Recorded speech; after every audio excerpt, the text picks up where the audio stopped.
Okay, fantastic. Welcome, everyone. This is the third day, and we're talking about success or leadership principles from the Bible. Now, originally, Dr. Juma was going to be doing this presentation, but he had an emergency. And so he said, Dr. West, can you fill in for me? And I told him I would be glad to fill in for him. And one of the things I wanted to say was that leadership means showing up. Sometimes you're called upon to be a leader. Sometimes you're called upon to stand out front. And it doesn't mean that you are perfectly ready. It doesn't mean that you are perfectly engaged. What it meant was that you were willing to put your best foot forward, that you were willing to step out there. And so I told him, I'll be glad to do this, but I want to do my own information. I don't want to train somebody else's information. So today we're going to continue on. We're talking about leadership principles from the Bible. You know what I want you to do. I want you to get your iPad, your notepad, paper, pencil out, whatever it is you're going to use to take notes. Why? Because the mind is for thinking and notes are to remember. Now, I say this every time I speak to you all, and I want you to remember this so that when you're leading a group, when you're standing in front of the class, or when you're standing in front of the clientele, or you're standing in front of the business, leading everyone, I want you to tell them to get their information out, that notes are to remember and the mind is for thinking. And then I want you to remind them that the hand is a digital recorder for the mind. The hand is a digital recording for the mind. So here's what I'm going to say. I'm ready to get started. If you're ready, just type in the feed, Dr. West, I'm ready. Put those 4 words, Dr. West, I'm ready. If you're ready to get started, just put in Dr. West, I'm ready. And then I will go ahead with the presentation. I think he's turned it over to me so that I can. Fantastic. Momo said, Dr. West, I am ready. I'm ready too, sir. Morris, Dr. West, I'm ready. I appreciate it. Harriet, Dr. West, I'm ready. Okay, looks like we got the people responding. I wanted to make sure I could see what you're sending to me. And I also wanted to make sure you could hear me. And I think with those few things, we've confirmed both. So here's what I'm going to do. Like I've done before, I'm going to share my screen. And so, let me see, share screen. Otis, if you will just turn it over to me so I can share my screen. Today, I'm going to be talking about leadership principles from the Bible. And then it's good to understand these leadership principles, but what we also want to do is we want to understand how these leadership principles apply to us in our everyday life. So it's great to understand it from the Bible or the biblical perspective, but then we also have to turn around and understand, well, what does it have to do with me? How can I benefit from it? How can I gain from it? How can I learn from it? And that's exactly what we're going to be talking about today. So I'm starting out with leadership principles from the Bible. And I've picked out 5 main principles. And the first principle I'm going to talk about is the principle of understanding. And as I talk about these leadership principles, I also want to talk about the main leader in the Bible, and that's Jesus Christ. Most of the stories were about him. Most of the lessons he taught through parables. And so I want to talk about him as I talk about these principles, but then we want to apply the principles to what we do now. We want to apply the principles, sorry about that. We want to apply the principles to everyday life and everyday living. And so if we look at this principle here, getting an understanding, in Proverbs 3:5, New King James Version says, trust in the Lord with all thy heart and lean not on your own understanding. And what they're really saying is that there's certain things that but when it comes to this biblical concept, when it comes to the kingdom of God, when it comes to the way to walk, talk, and be Christ-like, they don't want you to rely on yourself, that there's some things that you have to do and know, and it's only going to come from you seeking the word of God. Well, guess what?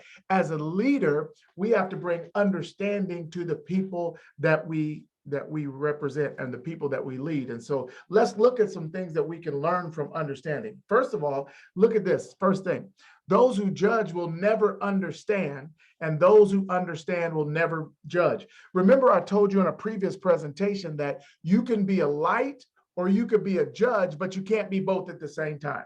You could be a light or you could be a judge, but you can't be both at the same time. And one of the things that we know when it comes to Jesus is that he always sought from an understanding standpoint. He realized that the people were sinners. He realized that they had made mistakes. He realized that they had past, that they had backgrounds, that they came from different religious perspectives, that some of them had no religious perspective at all, that they were different in so many ways. But what he did was he tried to understand who they were and then lead them in his direction. And so what's the principle? Those who understand won't judge, and those who judge will find it hard to understand. Why? Because you're not seeking understanding, you're seeking judgment. How do we apply that to everyday leadership? I think if you're going to lead people, you can't judge them. Remember, I said you could be a light or a judge, but you can't be both. And then seek first to understand. This is a principle from the 7 Habits of Highly Effective People. Dr. Stephen Covey says, seek first to understand, then to be understood. I simplified it and said, understand first, then be understood. That people have the ability to listen to you more when they feel heard. And guess what? You want to be heard too, but if you're the leader, you're creating the atmosphere for people to speak. There's a term that I have, write this down, it's called input fatigue. It's called input fatigue, and this is a term out of my book, Dialogue.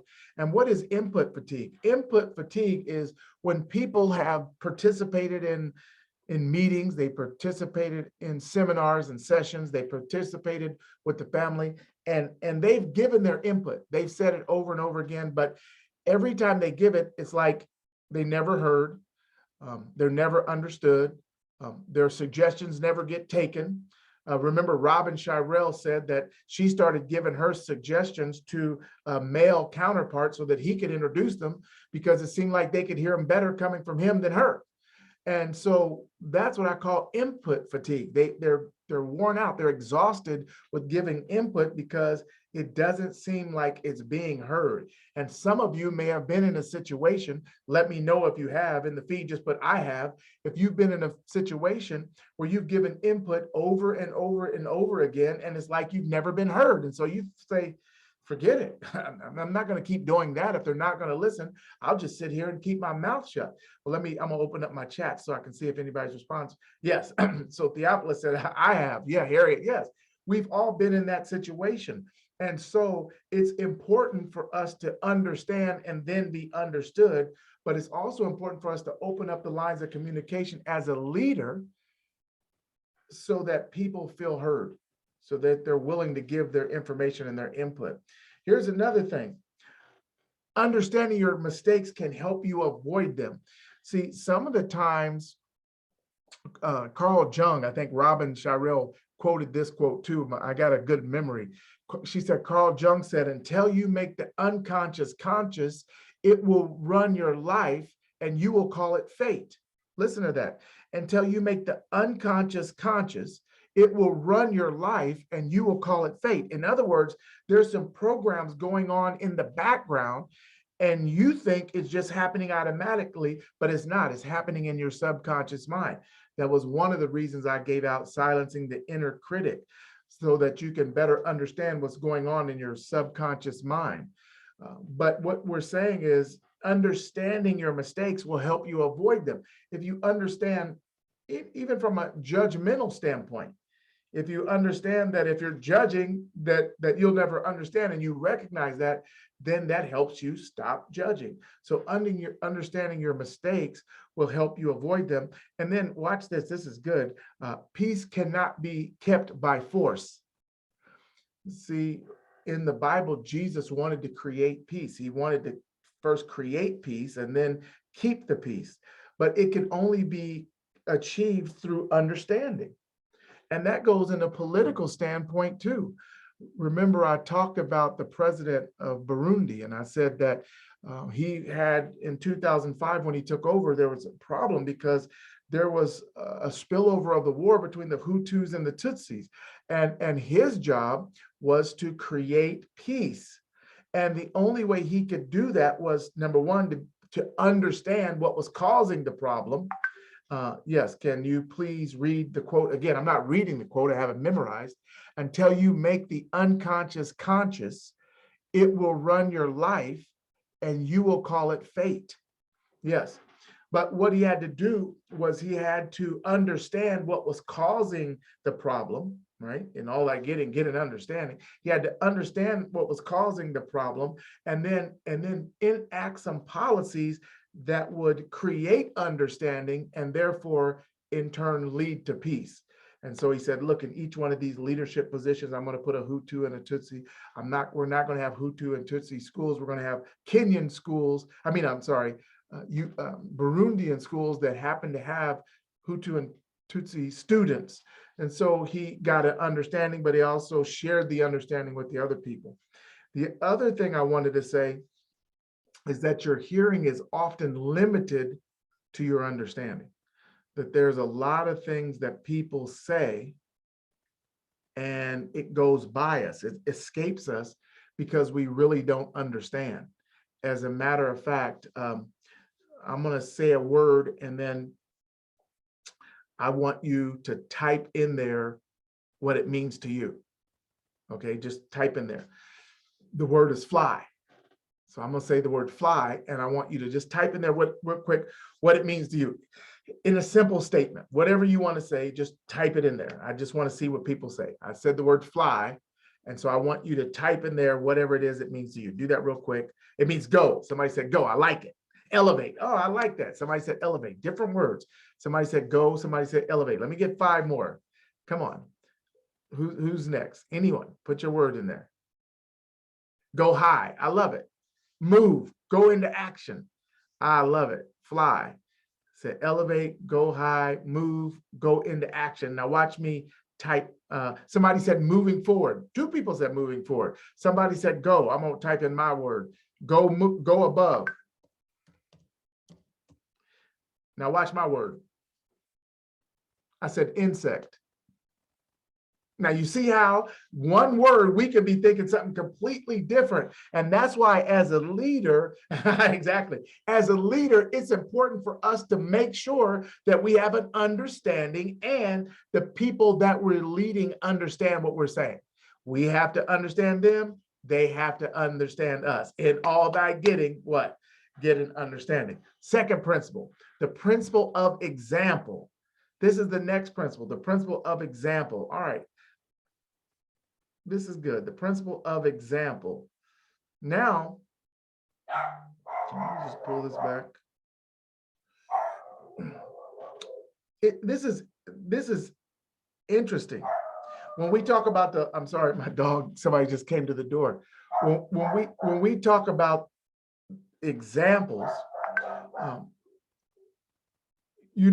we have to learn that they hear what we say, but they hold on. I'm going to call somebody and tell them to come get this dog, please. Hold on 1 second, because he's not going to stop barking.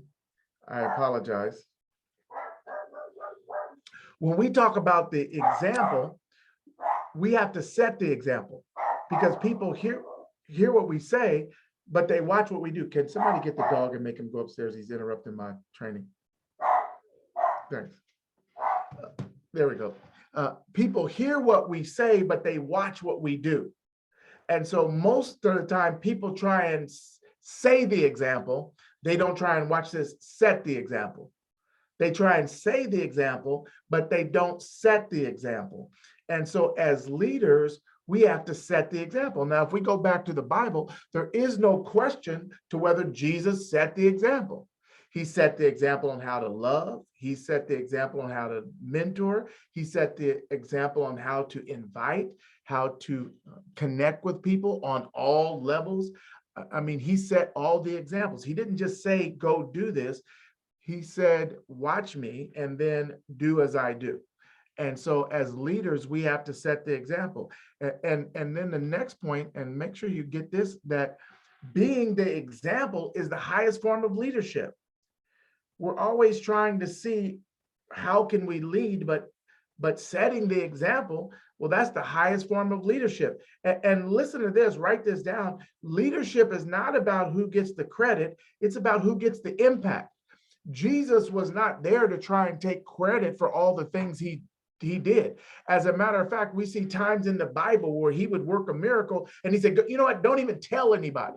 Don't even tell anybody. Just go be on your way. He wasn't trying to take the credit, but yet and still at times they still wanted to give him the credit. But he knew that leadership was not about who gets the credit. It's about who gets the impact. And that's what we have to learn as leaders, as strategic leaders. We have to say, as we put these policies in place, as we lead by example, as we create the understanding and we listen so that we can understand who's being impacted by our leadership. Who's being impacted by our leadership. Leadership is not about who gets the credit. Leadership is about who gets the impact. The next thing is a living example creates possibility in others. Listen to that. That's interesting. A living example creates possibility in others. In other words, when Jesus showed the disciples the way, it created possibility and capacity in them. They learned something. Matter of fact, let me give you an everyday example.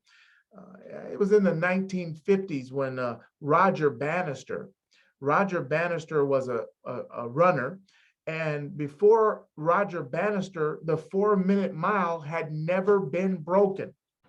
They had tried to break the 4-minute mile. It had never been done. As a matter of fact, the Romans used to tie soldiers to horses to try and break the 4-minute mile, but it had never been done from people running. But then what happened was Roger Bannister broke the 4-minute mile. Let me tell you how he did it. He did it by having people run beside him to set the pace. So they helped him keep up the pace. And then he broke the 4-minute mile. But before he broke it, it had never been done. You got to catch this.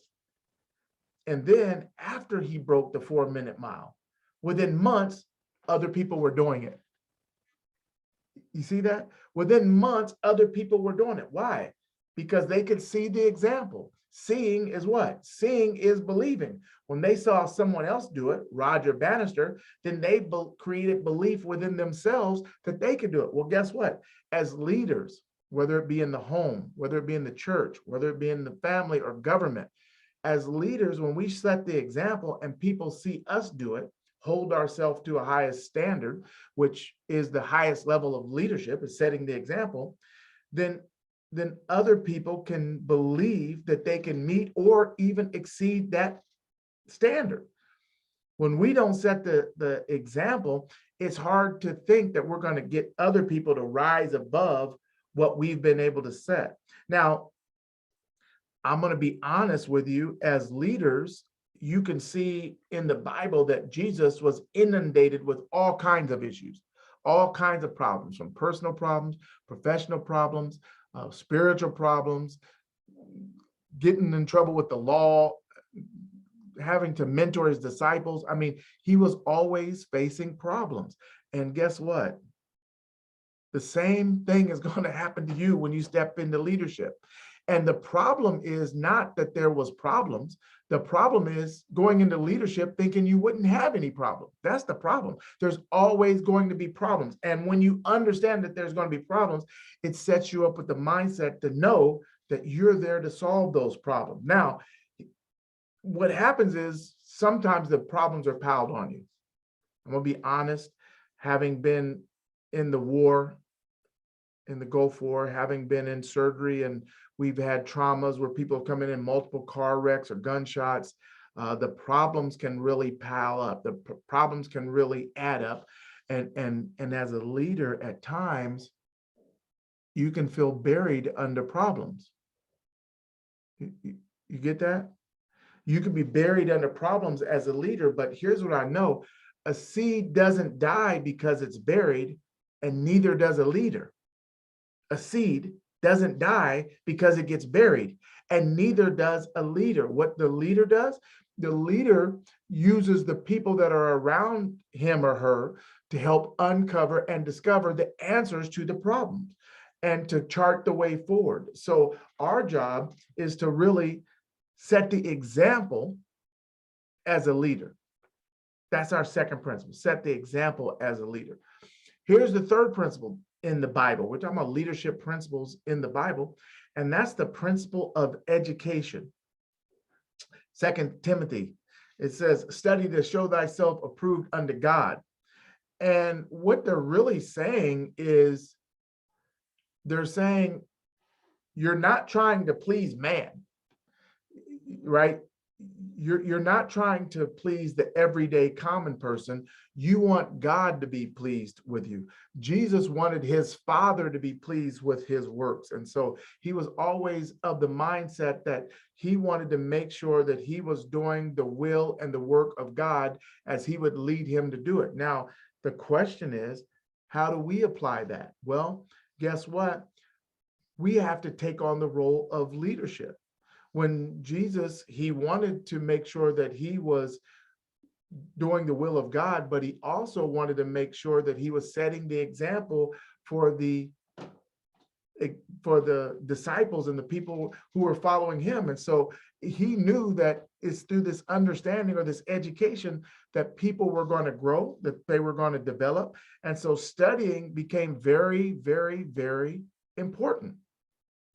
And so let's look at education and how it applies to us as leaders. Number one, education is the path, not the destination. God in his infinite wisdom, listen to this, God in his infinite wisdom, he says he's everywhere all at once at the same time. I'm everywhere. I'm omniscient, omnipotent. I'm everywhere at the same time. And then at the same time, he says, if you seek me, then you'll find me. Now that almost seems like an oxymoron. How could you be everywhere and I got to go look for you? You know, right? At some point, seems like it doesn't make sense. But what he was really saying is, yes, he is everywhere, but he's not going to force himself on you. What he's saying is he is everywhere, but if you want him, you have to seek him. You have to come to him. And if you come to him, then he'll reveal himself to you. And watch this, the more you seek him, the more he'll reveal himself to you. Well, that's the same thing when it comes to education, because education is not a path, right? It's a path, not a destination. In other words, the more we work to understand, the more we work to grow ourselves, like taking classes like this, like taking other classes, getting mentors and things like that, the more we work, then the more that's revealed to us. Here's another thing. Education, the understanding, is the vaccine for violence. See, one of the things that the president of Burundi had to do was he had to educate the people to a new way of thinking. Look, this person next to you is not your enemy. They're not your enemy. But watch, they had always been taught that they were their enemy. They always been taught, no. And they don't even have to know why. Why? Well, because they're a Tutsi, because they're Hutu, they're my enemy. You know, Kenya is going through the election right now, and in previous elections, they've had some post-election violence. And you know why? Because sometimes the leaders who were running for office, they were countrymen the whole 4 years while they were running the office. And then when it came time for political time, they became tribesmen. And then they divided the people instead of uniting the people. And so now the people became violent. Now, what do you have to do? Well, now they say, oh, we got to stop the violence. We got to teach them a new way of learning and a new way of living together. Why? Because education is the vaccine for violence. It's education. Also, education brings a feeling of similarity. See, once the disciples start studying the same information, they became more connected in themselves because they had common knowledge, common roles, and common information to discuss. And the same thing happens at your company or the people that you are leading. When you set the standard, when you have a common theme, when you have a common roles or common goals, when you have common things that you're trying to achieve, then people feel like, man, we're in this together. If you ever put together a team, one of the things you talk about is here's the standards of the team, but here's the goals of the team. This is what we're trying to accomplish. And so that education, teaching them all a similar thing, makes them feel connected. And then here's the last thing. Education consists mainly of what we unlearn. Listen to that. That's so powerful. And most of the time we miss that. Education consists mainly of what we unlearn. Now, Dr. West, can you prove that? Yes. When Jesus was teaching the disciples and when he was teaching the principles, he was teaching them based on what they thought. See, they already had a way of doing things and they had to unlearn that way. Judge not, lest ye be judged. Well, they were used to judging. When the president had to say, listen, you can't be against each other just because you're a Hutu and they're a Tutsi. Well, they were unlearning what they had already been taught. So a lot of time, education consists mainly of unlearning what we have learned. And why is that important as a leader when you are leading a company or you're leading a family or you're leading a church or leading a country? Because people are going to come to the table with what they already believe, and a lot of times is wrong. A lot of times they've been taught a different philosophy. A lot of times they've been taught some ideas or ideology that won't necessarily fit to what you're leading them to do or the direction that you're taking them. And so part of your job in teaching them is to help them unlearn behavior that no longer serves the purpose. Helping them unlearn the behavior that no longer serves the purpose. Remember this, the purpose of learning is not knowing, in my opinion. The purpose of learning is really not learning, because when you think you know, you stop learning. Like nobody's going back to learn something they think they already know. The purpose of learning is mastery. It's mastery. And that's why you have to continually study. That's why you got to keep growing through education. It's mastery.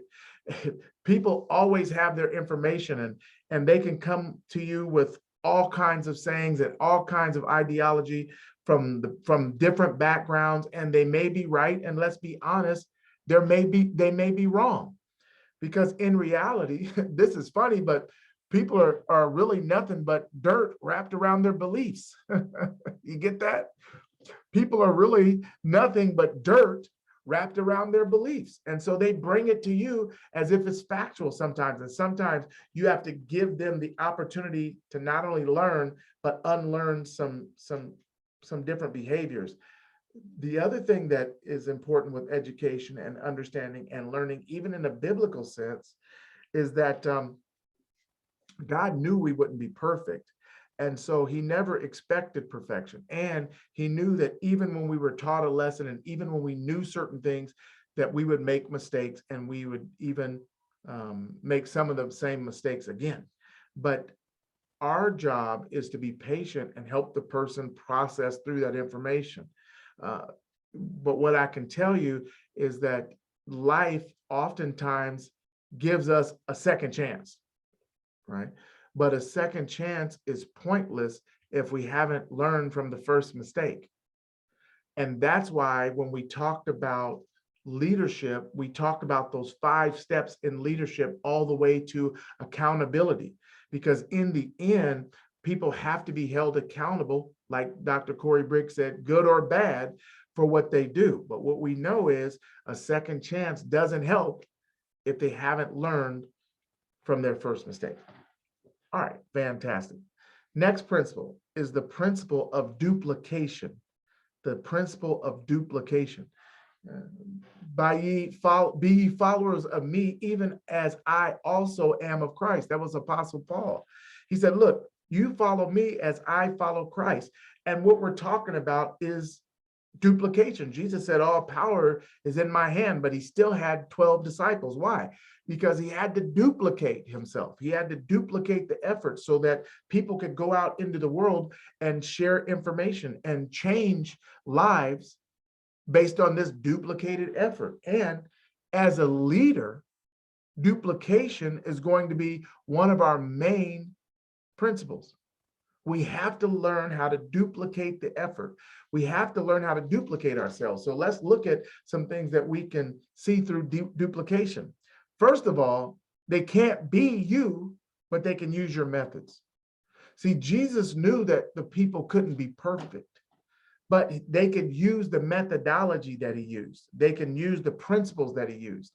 And the same thing works for us when we're leading a group, leading a team, leading a family. They'll never be you.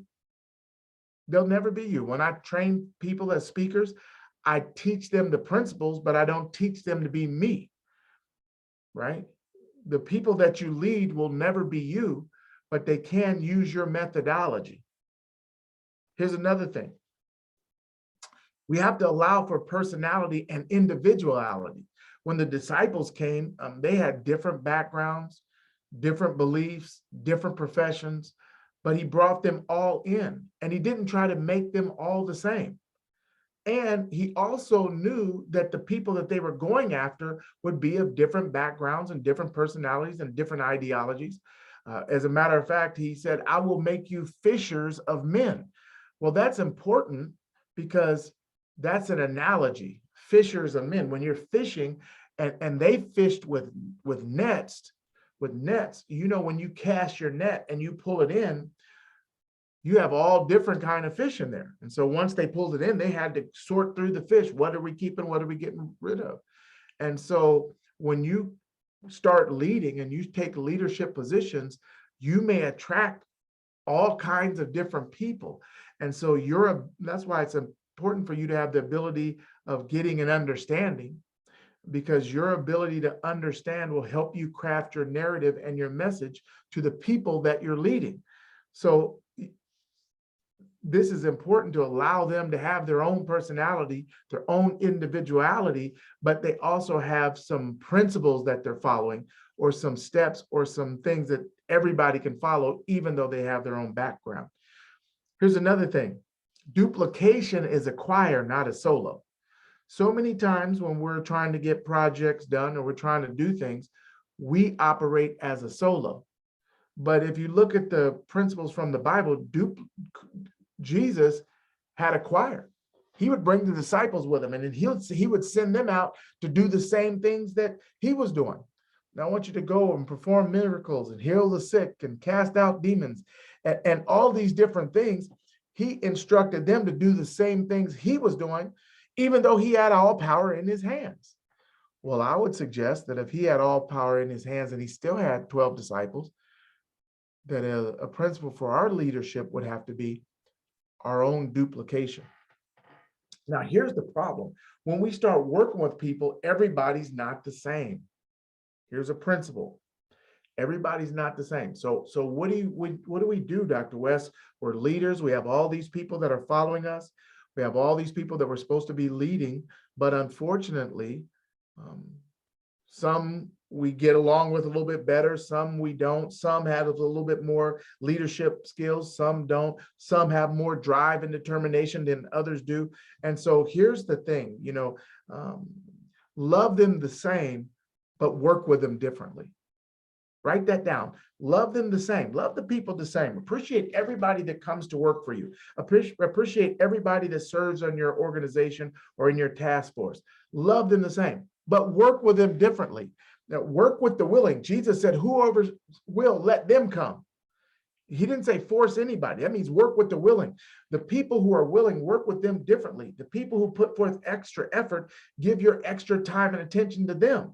Love the people the same, but you got to be in a place to work with them differently, because everybody's not the same. Here's another thing as a leader. As a leader, what I love that Jesus would do is he saw each person as an individual. If they had an affliction, he saw them and he saw that affliction. If they had a problem, he saw them and he saw that problem. He saw each person as an individual. But oftentimes as leaders, we don't have an eye for individuals. We see them collectively. And as a leader, you have to see them individually. And so make sure you keep your phone on, or your thing on mute, please. So as a leader, don't be a leader that sees through people. Be a leader that sees people through. And what I mean by that is, as you're developing people in your organization or under your tutelage, they're going to get stuck. They're going to have difficult times. It's going to be hard because they all have different knowledge and know-how when they come to the table. But you can't be a leader that sees through people. You have to be a leader that sees people through those difficult times. You have to help them. You have to encourage them. You have to see what they need. You have to be willing to listen. And that's important. That's an important part of leadership. And we see that all throughout the Bible, because even the disciples had different problems. Even the people who were called to lead in the Bible had different issues, but they were handled for their own issues. And so you could see that they were looked at for who they were, and then they were given the skills and ability and the coaching they needed to get through those issues. Here's another thing. When you're leading, you're looking for a certain type of individual. And so as a leader, listen to this, you don't necessarily need supervision. In other words, you don't need people that are over you. Jesus led, and he led not because he had supervision. He led because he had a supervision. Did you catch that? It's a play on words. A leader doesn't necessarily need supervision. They need to have a supervision. You understand? They need to have a vision so big that other people could buy into it. And so Jesus's vision was to save the world, to steer them all towards the kingdom. He said, the kingdom of heaven is at hand. So he had a supervision, right?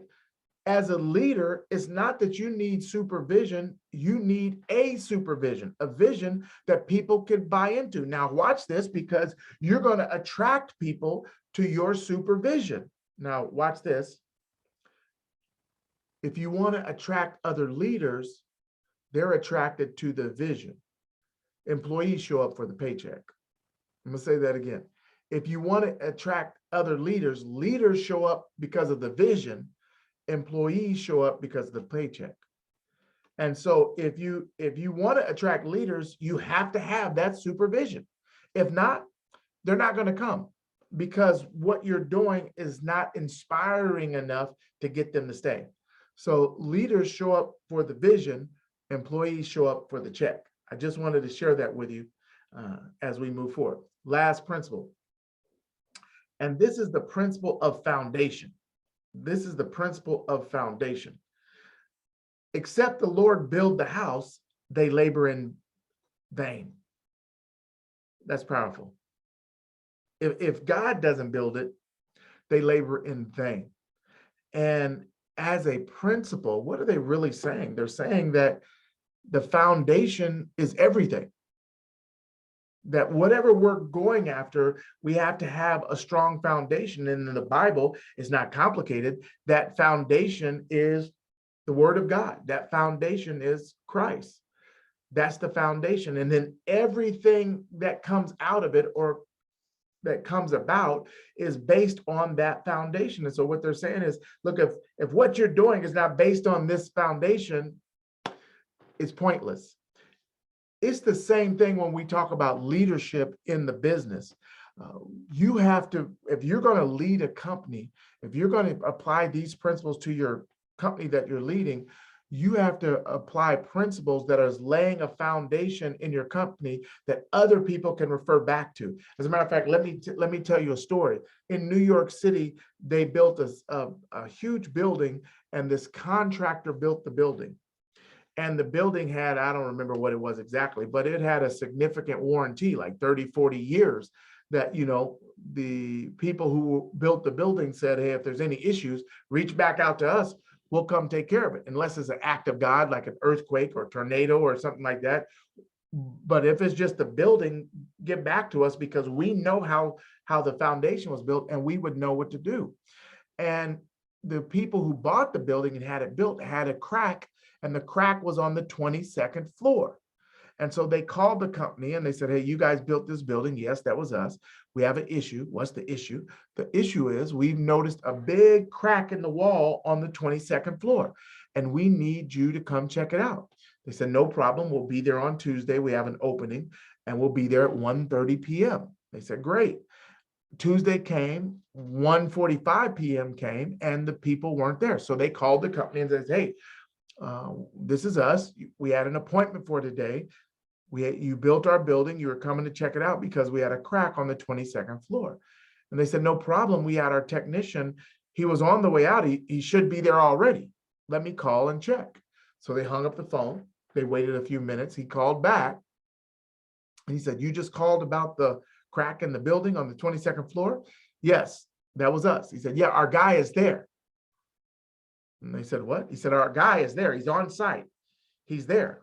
And they said, well, how is he here? Like, we don't see him. And they said, well, where are you at? And they said, we're here on the 22nd floor by this crack, and we're waiting for him to show up. And they said, well, he's there, but he's not on the 22nd floor. And they said, well, where's he at? The crack's up here on the 22nd floor. And they said, well, the crack's on the 22nd floor, but the problem is likely with the foundation. So even though you're on the 22nd floor, he's down checking out the foundation. And that is the key to these principles that I shared with you. The principles are the foundation. Listen to that. The principles are the foundation. So let's look at some things that go into your foundation. Number one, character is the foundation for a big leadership assignment. Character is the foundation for a big leadership assignment. If you don't have big character, great character, it's going to be hard to carry out a big assignment. So character is the foundation. The other thing I want you to think about is, without these principles, like each one of these are the principles from the Bible, but without these principles, it's too late, because the principles are there to govern you when the activity happens. So watch this. If somebody tries to bribe you, you should already have the principles to know what to do. You should already have laid the foundation of how to handle a situation like this. The principles are the foundation, whether it's education, whether it's understanding, whether it's duplication. These principles are the foundation. And one of the issues that you have to realize is character is the foundation for a big leadership assignment. The other thing you have to realize is that as a leader, we're a work in progress. Leaders are works in progress, and our job is to put forth our best effort governed by foundational principles. We have to put forth our best effort governed by foundational principles. And here's what I can tell you. Write this down. Effort never guarantees success. I just got to be honest with you. Effort never guarantees success, but lack of effort guarantees failure. Effort never guarantees success, but lack of effort guarantees failure. Leadership principles never guarantee success, but lack of leadership principles, you're pretty much guaranteed failure. Why? Because anything that comes your way, you'll entertain it. And so that's a true design for disaster. If Jesus didn't have principle, every time they tempted him, he would have went for it. But he already had the principles in hand. That's very important. There's a difference between a map and a compass, and your foundational principles are the compass that guide you through your leadership journey. There's a difference between a map and a compass, and your leadership principles are the compass that guides you on your leadership journey. And so there you have it. I filled in for Dr. Juma. Those are my statement, but let me give you the final principle. The principle is have principles. The principle is you already have to have standards, and you have to have the standards early. If you don't set the standards early, you'll set them often. Why? Because people will break them all the time. So you have to have those standards set early. And if you don't have them set early, then you're going to find yourself setting them often, because people are going to break them over and over and over again, trying to figure out the best way to handle the information. And you don't want that. So our goal, again, is to understand that as leaders, we're going to be faced with some things. There's no way to get out of that situation.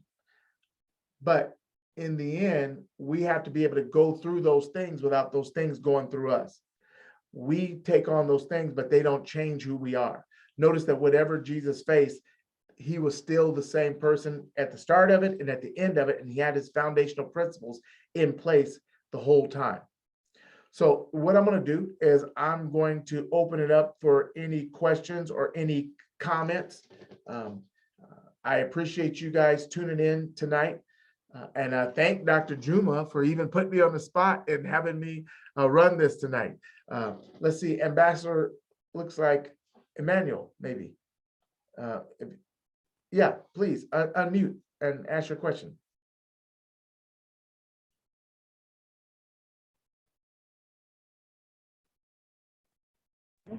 Yes, and Dr. West is Harriet. Yes. Yeah, the last part of your presentation talking about effort never guarantees success. I'm trying to understand that because through the course of the learning, through the course of the presentation, we've been learning that once you are a leader and you want to be successful, you need to put in time, put in effort to do what you can so that your goal can be achieved. And now you are saying effort doesn't guarantee success. So I'm like, can you please clarify a bit for me? Yeah. So, there's a lot of businesses that fail. It didn't mean that they didn't put in effort. I mean, they didn't. There's people who want to win the race. They're racing and they put in all their efforts. They didn't win, right? I mean, and I'm not saying it in a negative way. I'm saying effort doesn't guarantee success.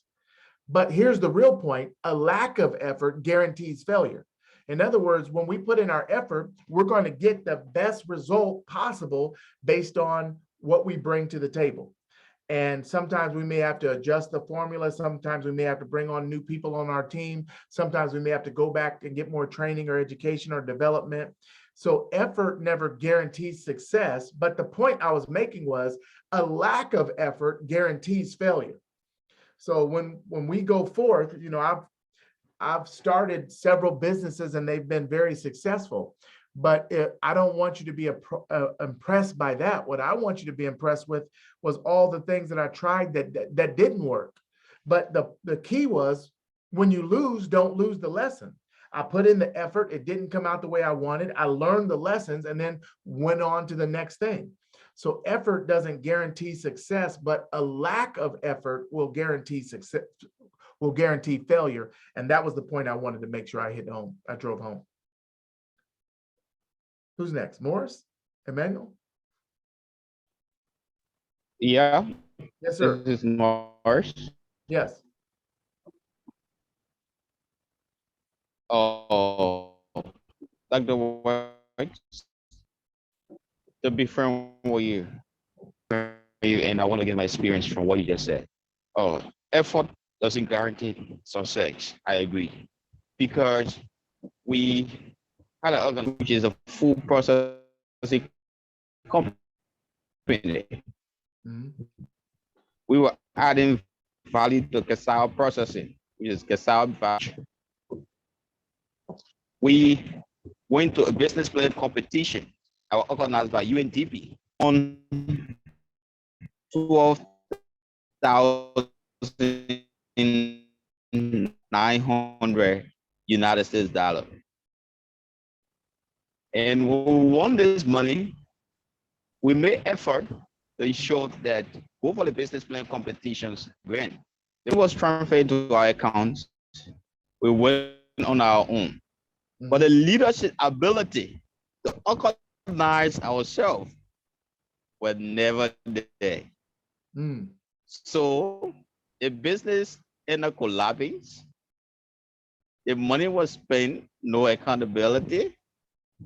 And then we decided to go on our separate way. So now that we have built our own institutions, learning from what Dr. Works and other people have been imparting in us, we are managing the little we have more than when we had the largest one. So thank you very much. I do agree with you. Good. Thank you. Thank you. I appreciate that Thank you. feedback and that input. And listen, I want you to give wholehearted effort. I want you to give everything you got. I'm just saying that you could do your best, and it doesn't mean you're going to be successful. But here's what I can tell you. If you don't give any effort, it does mean you're going to fail. Like that's a guarantee. So that was the point I was really driving home. Ambassador Emmanuel, you have a comment or question?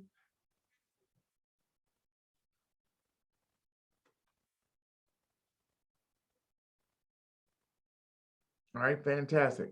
Does anybody else have a comment or a question that they'd like to share? Yeah, Dada West, how are you? I'm doing fantastic. How are you doing?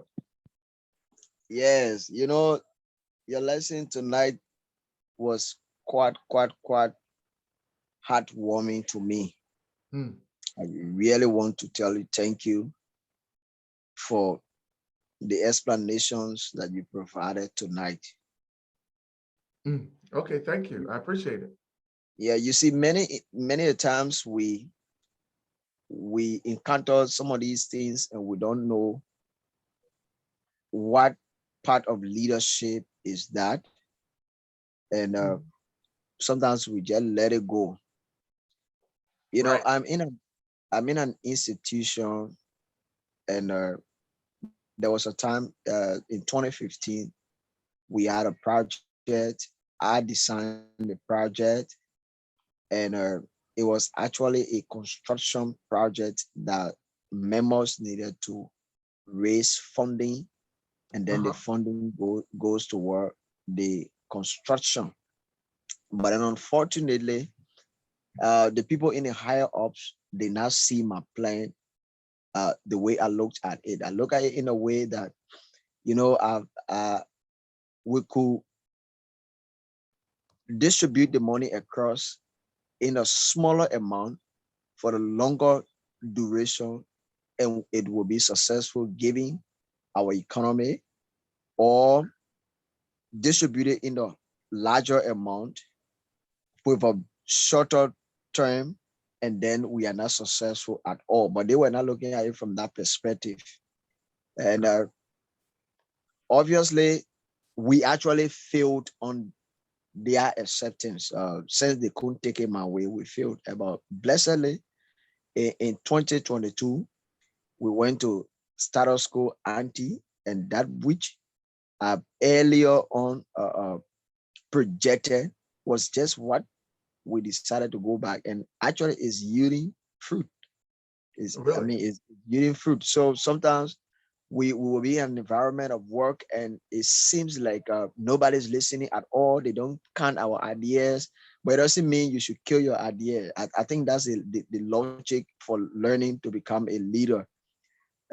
You can kill your ideas. You can drop it. Sometimes you relax it, and continue to remind people that, hey, uh, if we have done it my way, by this time we will reach to XYZ point, because there were all of the analysis, and if we could use the analysis accordingly, we will reach a successful end. But since we've left the analysis, all we can do now is let's look at it and see how does it go, how the other people's idea will go, because apparently they don't see it from your perspective. And at the end of the day, well, sometimes in most cases they are not successful in their form of doing it, and at the end of the day, you become the winner. In 2022, quite honestly, 2022 February, we came back to status quo ante, and that which I planned 5 years back or 6 years back is what we're using, and is yielding a successful result. Thank you very much for the lesson tonight. Thank you, my friend. I appreciate it. Thank you. Momo, Dr. West, thank you. Yeah, that was. The hand is digital recorder for the mind. Note takers are money makers. I'm rich tonight. I just want to say thank you for the presentation. Yes. Once upon a time, I was asked, faith, God, luck, and effort. Which one makes you successful? And if it's faith, what can you do about it? Like nothing. You can't do anything about it if it's faith. If If it's God, what can you do about it? Nothing. If it's luck, there's obviously nothing you can do. But effort is what gets you there, And it's not like it's guaranteed. I'm just trying to add my voice to to the others, right? It's not Right. like it's not like it's guaranteed that when you make the effort you get there. But like you rightly said, it if you don't, failure is guaranteed. It's obvious that yes, Exactly. yeah. So I like the practicality of it, and thank you so much.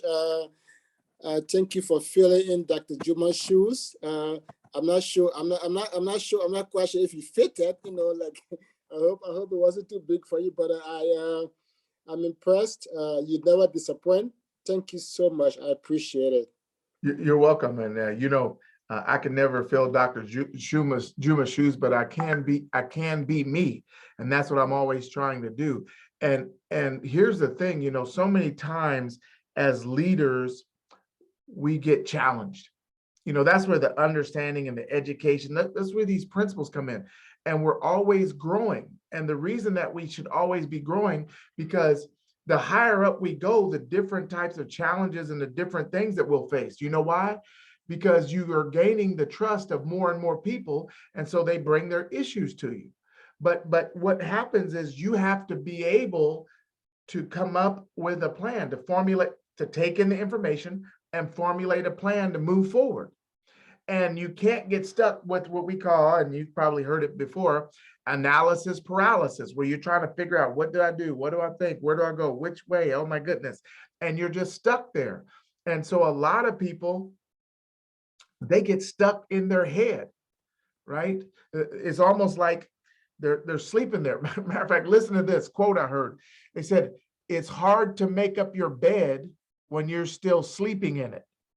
It's hard to make up your mind for the same reason, right? And so if you're not actively pursuing greatness, remember I said the purpose of education is not just to know, because then you stop. The purpose of education is mastery. You're learning and learning for mastery.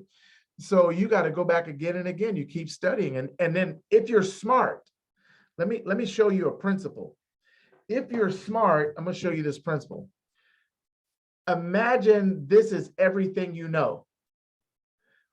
If this is everything you know, everything on the outside is what you don't know. Now, the thing is, once you learn this much and this becomes everything you know, then everything on the outside is the edge of what you don't know. And every time you get bigger, if this becomes everything you know, then everything on the outside becomes what you don't know. And that's why some people are lifelong learners, because every time they learn something new, they grow another level. They also grow in the knowledge of what it is they don't know, which encourages them to seek a new level. So in the end, we have to keep growing. And then as we grow and as we seek new levels, we're going to attract new people to come to us because of what we know. People only come to you because of your ability to help them solve a problem. Once they realize that you have no ability to help them, then they stop coming to you. That's just real. Once they realize you have no ability to help, then they stop coming to you. It's hard to make up your bed when you're sleeping in it. It's hard to make up your mind for the same reason. Who else has a question or comment? Hello, that works. Yes, sir. This is Perry, and I just want to say thanks for tonight's presentation. And it's kind of getting interesting. And when you think that the first day is better, the second day become more better than what you experienced the first day. And I'm just, uh, I can't just understand how I feel right now because there are a whole lot of new things that I take every. And one of those fear quote that I I've learned over the time is if you don't if you don't choose to win, you choose to fail. Yeah. So yeah, that's something I've learned, and I'm gonna make it a part of me that if I don't make certain decisions at a certain point, it means that I'm letting go certain things at a certain point. So I just want to say thanks for the lesson, and it has been so fascinating over the time. I must appreciate. Thanks a lot. Fantastic. Now let me tell you guys this too. As the leader, people are going to come to you for different reasons. And then, so one of the reasons they're going to come to you is because they have problems. Now, watch this. Some people are not going to come to you. And even though they don't come to you, you go to them because you know there's more that they could be doing, but for some reason they're not. And so this is a principle that Jesus used, that I got from the Bible. It wasn't said in the Bible, but you could see it in the Bible. And it's a principle that we can use as a leader. Our job and Jesus's job was to, watch this, comfort the afflicted, but also afflict the comfortable. Did you hear what I said? Comfort the afflicted, but afflict the comfortable. As a leader, there's people that's going to come to you and they're troubled and this is not working and that's not working, but your job is to comfort them. That's all right. Give them direction. People came to Jesus. I have this ailment. I have this affliction. I have this disease. I've lost this person. Somebody died. He comforted the afflicted. And then there was people that were doing the wrong thing. They were happy in their sin. They were just going along their way. And his job was to afflict the comfortable. Guess what? There's going to be people in your organization that are on easy street. They're taking it easy. They're not giving their best. They're not going all in. And so your job as a leader is the people who have problems, comfort them, comfort the afflicted. But the people who are comfortable, afflict them. Give them a poke, give them a jab, call them up to a higher level, raise their standards, make them have a new level of personal accountability. That's our job as a leader.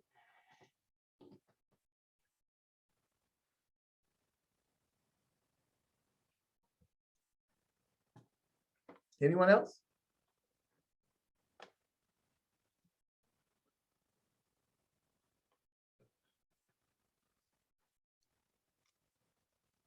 Okay, fantastic. Well, it looks like we have all of the questions answered.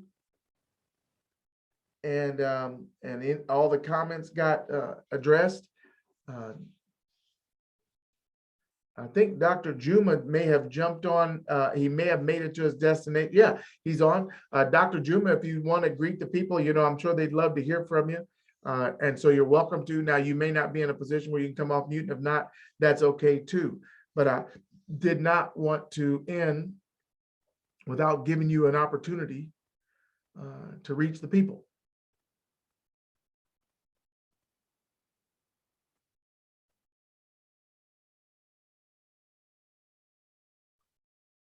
Okay, fantastic. Doesn't look like he's in a space to come off mute. So then what I'll do is I'll turn it over to, oh, there he is. There he is. Hey, Dr. Juma. Hey, sir. Hey, sir. Hi, Dr. West. How's it going? Great, man. Thank you so much. I was really, I am coming from the village and I just arrived some few minutes, but I tuned in through the audio. I have been so much blessed, sir. Thank you so much for such a powerful delivery, man. Principle after principle, biblical principle. You laid so clearly. You have done a great service to the entire class. I want to believe that they are feeling the way I'm feeling. Thank you for such kind of delivery. And also thank you for stepping in for me. You always never fail to make yourself an example for me. In fact, today's nuggets that were very powerful. Nothing beats example. You spoke so strongly on that point. Nothing beats example. And I want to believe that everyone who was an audience and who was in this class appreciates that as a leader, you may know a lot of things. You mentioned about education. Education is the purpose of learning is not knowing, but mastery. And I want to believe that all of us who are in this class are taking mastery on leadership.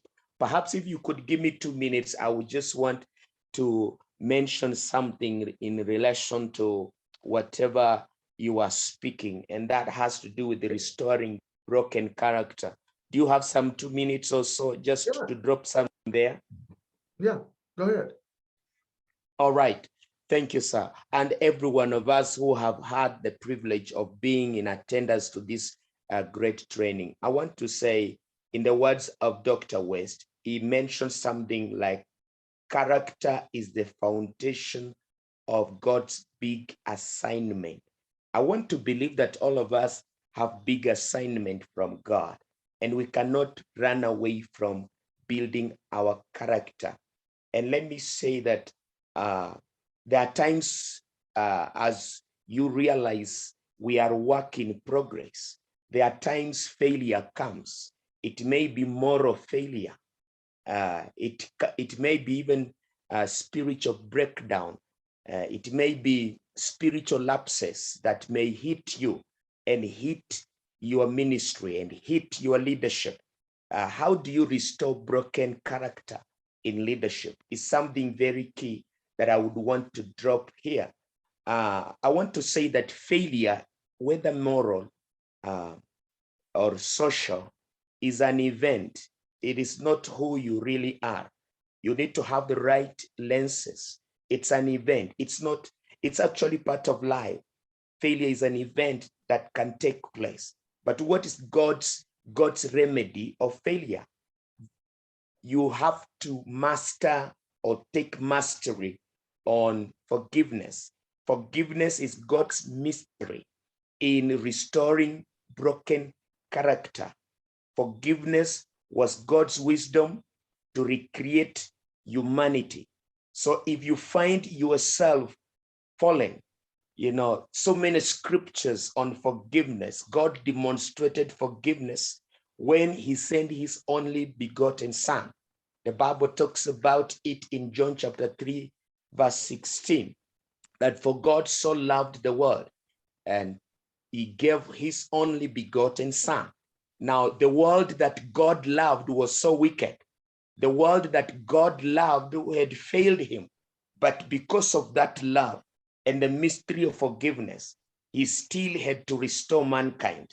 And you realize that as a leader, when you find yourself broken in character, the only place you can find remedy and restoration is in the place of forgiveness.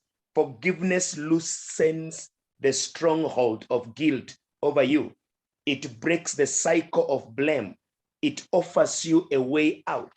And as a leader, you shouldn't be ashamed. Investigate your failures and see yourself clearly, who you are. That failure may be an instant, and you are not an incident. Whatever happens does not define you. Whatever happened is an instant. Learn what went wrong. Learn what went wrong. Learn what needs to change. E.W. Tozer said the words that I would want you to perhaps note down. The word of God is the antibiotic that seeks out to destroy the viruses that would break the life of any individual, any family, any nation. He said the word of God is the antibiotic. And what does the word of God say? That God, who is just, is able to forgive us if we can be honest and sincere and then confess where we are wrong. Most of us don't like looking inside ourselves. We don't like opening a letter that has bad news, but that is not a strength in leadership. A strength in leadership is being open, being humble, and submissive to the word that forms you and makes you. Therefore, I want to encourage us, admit your flaw honestly, confess to God, take responsibility for who you are as a person. You are not what happened. Own up to what you cannot do. As far as the skill is concerned, you may have failed because you did not have skill. You may have had a wrong relationship or rather broken fellowship or ties with another fellow leader because you have poor skill of communication. Don't feel embarrassed to own up that you don't have that skill. Own up, and then you should not be embarrassed on whatever you don't or you are incapable of doing. John Maxwell has always encouraged leaders to fall forward, and falling forward means that you must be very honest with your flaws. So I want to submit to us in this very class that even when you are a leader, you may also fall short of that standard character that is required. The place of restoration is the place of forgiveness in the scriptures. So thank you so much. I wanted to drop that, Dr. West, and thank you for giving me those minutes. Fantastic. It was much appreciated. Much appreciated. Thank you.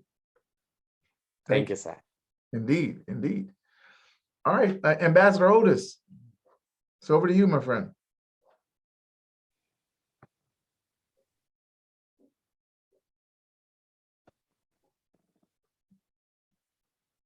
What a powerful presentation tonight. I just want to